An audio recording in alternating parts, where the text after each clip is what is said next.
raged. The kingdoms were moved. He uttered his voice. The earth melted. The true location of the land of Judah, continuing my series on the possibility that biblical history happened in the Americas. Today we're going to be talking about the real location of the land of Judah. Now, what makes the tribe of Judah so important in the Bible? The tribe of Judah became the most powerful and most important tribe. Not only did it produce the great kings David and Solomon, but also it was prophesied that the Messiah would come from among its members. The kingdom of Judah was in Utah. The best-selling book, When Rocks Cry Out by Horace Butler, has already demonstrated that Peru was Jerusalem and that the kingdom of Judah is in Utah. How did Mr. Butler prove that the kingdom of Judah was in Utah? Well, he used biblical verses from Deuteronomy chapter 34, verses 1 through 3, which reads as follows. And Moses went up from the plains of Moab onto the mountain of Nebo, to the top of Pisgah, that is over Jericho. And the Lord showed him all the land of Gilead unto Dan, and all Naphtali and the land of Ephraim and Manasseh, and all the land of Judah unto utmost sea, and the south and the plain of the valley of Jericho, the city of palm trees, unto Zoar.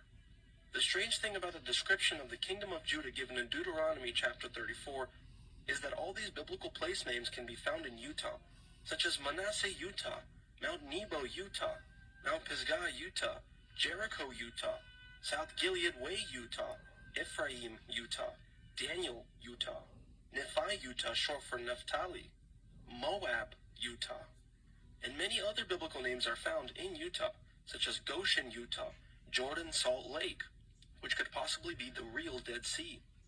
There is a mountain in eastern Nevada named Mount Moriah, and it's over 12,000 feet high. In Utah, not only is there a river Jordan, but it runs out of a freshwater lake and into the Great Salt Lake, which is remarkably like the Dead Sea. There is also a Mount Nebo in Utah, approximately 12,000 feet high. So yes, with evidence this strong, the real Judah was possibly in Utah. Now, people often try to say that it was the Mormons that gave these places names in Utah, biblical names to support their position as Jews. However, this explanation fails miserably because there are no 12,000 feet high mountains in modern-day Jerusalem. Therefore, the real Judah, or Israel, has to be in Utah because it fits the description of the kingdom of Judah perfectly. Now, one of the criticisms I would give for looking into the possibility that much of biblical history happened into the Americas is that I'm stepping into Mormon territory. However, I do not believe in any denomination whatsoever. So just because I look into the possibility of biblical history happening somewhere else doesn't make me part of any denomination. I also believe that we should limit our use of technology such as social media and artificial intelligence. But that doesn't make me an Amish. So often people say that the reason Utah has all these biblical names was because of the Mormons. But the reality is all these names were given by the natives found throughout Utah. Such as the name Utah itself, it is derived from the name of the Oti tribe. It means people of the mountains in the Oti language. According to other sources, Utah is derived from the Apache name Yuta, which means tall. In the Spanish language, it was said as Utah. Subsequently, the English-speaking people adapted the word Utah.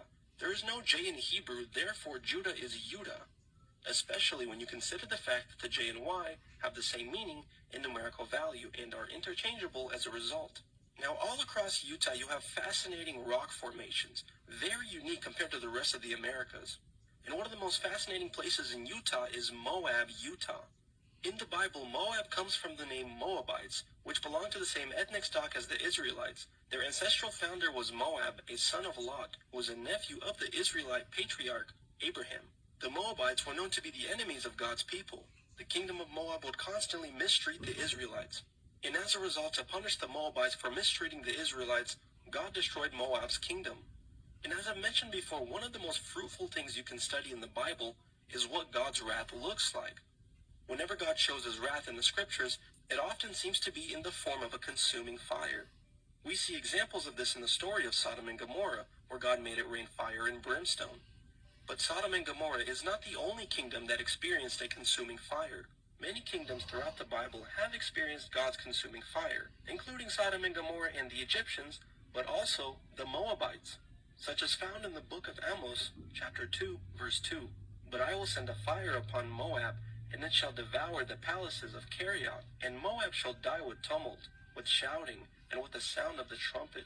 So throughout the scripture, God says that he destroyed Moab with a consuming fire. And what do we find that's very interesting in Moab, Utah? All throughout the location of Moab, Utah, you find very fascinating rock formations. Now we're told in school that these are the process of natural erosion through millions and millions of years. But what if Moab, Utah is the result of God's consuming fire? And this place is the true location of the Moabites that got consumed by fire. The first example I want to show you of fascinating rock formations is the church rock just south of Moab. It's a very interesting, fascinating rock formation that looks like it possibly in the past was once a temple. The look of this structure doesn't look like it was the process of natural erosion, but it looks as if it used to be some kind of monument that went through a cataclysm. And we're just simply told that all these fascinating rock formations are the process of nature and just natural erosion through millions of years. But when you really look around all across Moab, Utah, and just all across Utah in general, these rock formations look like the layouts of cities. As the Bible states, God's wrath is a consuming fire, and that he will cause kingdoms to melt like wax, making them pretty much unrecognizable from their glorious original state. So yeah, all across Utah, Moab, Utah, you find very interesting structures that possibly were pyramids, and kingdoms, and castles, and idols. But we're just told, oh, this is nothing interesting, this is the process of natural erosion. So now the famous old questions that a lot of believers like to ask: why would the devil lie about biblical locations? Why does it matter? It matters because it hides true biblical history, and it also hides proof of God's wrath, and what God can do to an entire kingdom in the blink of an eye. I hope you guys found this very fruitful and interesting,